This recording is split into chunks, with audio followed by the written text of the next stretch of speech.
हरे कृष्णा। तो आप लोगों का स्वागत है हमारे भागवत प्रवाह इस एपिसोड सीरीज में।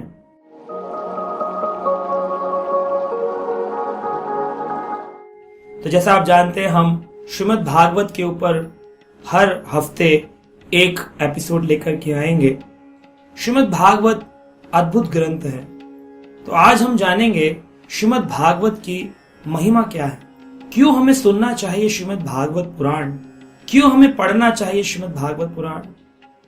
तो इस श्रीमद् भागवत की जानकारी हम आज आपको देंगे। श्रीमद् भागवत पुराण जो कि सभी पुराण 18 पुराणों का सरताज है, सबका हेड है। जैसे भगवान श्री कृष्ण सभी देवी देवताओं के हेड हैं, उन्हें कहा जाता है supreme personality of God head. Supreme यानी कि इसके बराबर कोई नहीं और इसके ऊपर कोई नहीं। ऐसे ही समस्त पुराणों में श्रीमद् भागवत पुराण अंतिम पुराण, सबसे बड़ा पुराण श्रीमद् भागवत पुराण। जब वेद व्यास जी ने असंतुष्टि का एहसास अपने गुरु नारद जी को दिया और कहा कि हे नारद जी, मैं बड़ा असंतुष्ट रहता हूं, आप मुझे कोई तरीका बताएं, मैंने सभी पुराण लिखे हैं लेकिन मैं अभी असंतुष्ट हूं। तो नारद जी ने कहा, तुमने हर पुराण में हर वर्ग के लोगों के लिए ज्ञान प्रदान किया। तमोगुणी लोगों के लिए तुमने कई पुराण लिखे जिससे तमोगुणी लोगों का अपलिफ्टमेंट हो, उनकी प्रगति हो। रजोगुणी लोग जो हैं उनके लिए तुमने रजोगुणी पुराण लिखे और सतोगुणी लोगों के लिए सतोगुणी पुराण लिखे। लेकिन अभी तक तुमने शुद्ध सत्व यानी कि भगवान के जो भक्त हैं, उन तीनों गुणों से जो परे हैं, ऐसा कोई पुराण नहीं लिखा। तब उन्होंने अंतिम पुराण श्रीमद् भागवत पुराण लिखा जो तीनों गुणों से परे है। न वो रजोगुणी पुराण है, न वो सतोगुणी पुराण है, न वो तमोगुणी पुराण है। जिस प्रकार से भगवान श्री कृष्ण त्रिगुणातीत हैं, वैसे ही श्रीमद् भागवतम तीनों गुणों से परे है। तो बड़ा ही अद्भुत ये श्रीमद् भागवतम है। इसमें 18,000 श्लोक हैं। अभी तक आप सुन रहे थे गीता जिसमें 700 श्लोक हैं, लेकिन अभी आप सुन रहे हैं श्रीमद् भागवतम जिसमें 18,000 श्लोक हैं, 335 अध्याय हैं। ये श्रीमद् भागवतम इस संसार को सबसे बड़ी भेंट है भगवान की, द मोस्ट इंपॉर्टेंट गिफ्ट। तो क्या फायदा है इस भागवतम को पढ़ने का, सुनने का? आइए सुनते हैं पद्म पुराण ने इस भागवतम की क्या गुणगान गाए हैं। क्योंकि भागवत पुराण का गुणगान अन्य पुराणों में गाया गया, लेकिन भागवत पुराण अपना गुणगान खुद नहीं गाती। क्योंकि अगर खुद अपना गुणगान गाया जाए तो कहते हैं आत्मश्लाघात का दोष लगता है, स्वयं की तारीफ करना, जिसे कहते हैं अपने मुंह मियां मिट्ठू बनना। तो इसलिए श्रीमद् भागवत पुराण को पद्म पुराण में बड़ा गुण गाया गया। हम आने वाले एपिसोड में सुनेंगे पद्म पुराण से भागवत महिमा के कुछ एपिसोड। तो आज हम सुन रहे हैं कि पद्म पुराण में भागवत पुराण को क्या कहा गया।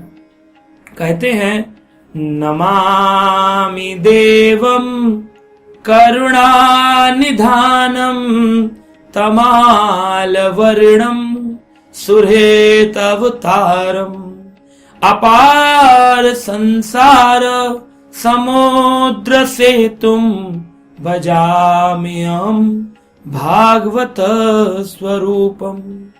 नमामि देवम करुणानिधानम। जिस प्रकार भगवान श्री कृष्ण करुणा की मूर्ति हैं, कृपा की मूर्ति हैं, दया की मूर्ति हैं, सभी दीनहीन दुखी व्यक्तियों को कृपा करते हैं, करुणा निधान भगवान श्री कृष्ण। तमाल वर्णम सुहृद अवतारम। जैसे भगवान श्री कृष्ण का रंग तमाल वृक्ष जैसा है, कॉम्प्लेक्शन तमाल वर्णम, सुहृद हैं, सभी के मित्र हैं भगवान, उन्होंने एक अवतार लिया। तमाल वर्णम सुहृद अवतारम, एक ऐसा अवतार लिया भगवान श्री कृष्ण ने कलयुग के जीवों के लिए, जो कि सबके लिए इजीली अवेलेबल है। क्या है वो? कहते हैं अपार संसार समुद्र से तुम। समुद्र को पार करना हो तो सेतु बनाना पड़ता। भगवान श्री राम ने भी जब लंका की ओर जाना था तो सेतु बनाया, जिसे राम सेतु कहते हैं। और आजकल तो एडम्स ब्रिज के नाम से साइंटिस्ट भी इस बात को मानते हैं, भगवान राम का बनाया गया सेतु, पुल। ऐसे ही हमारे इस जो दुख भरे संसार में, इस पापमय संसार से अगर कोई मुक्त होना चाहे, बचना चाहे, भगवान के धाम में प्रवेश करना चाहे तो करे क्या वो व्यक्ति? तो ऐसे व्यक्ति के लिए भगवान ने कलयुग के लोगों के लिए अपना ग्रंथ अवतार लिया, भागवत अवतार। श्रीमद् भागवत भगवान श्री कृष्ण का वांग्मयी स्वरूप है। भगवान ने एक अवतार लिया जिसे कहते अपार संसार समुद्र।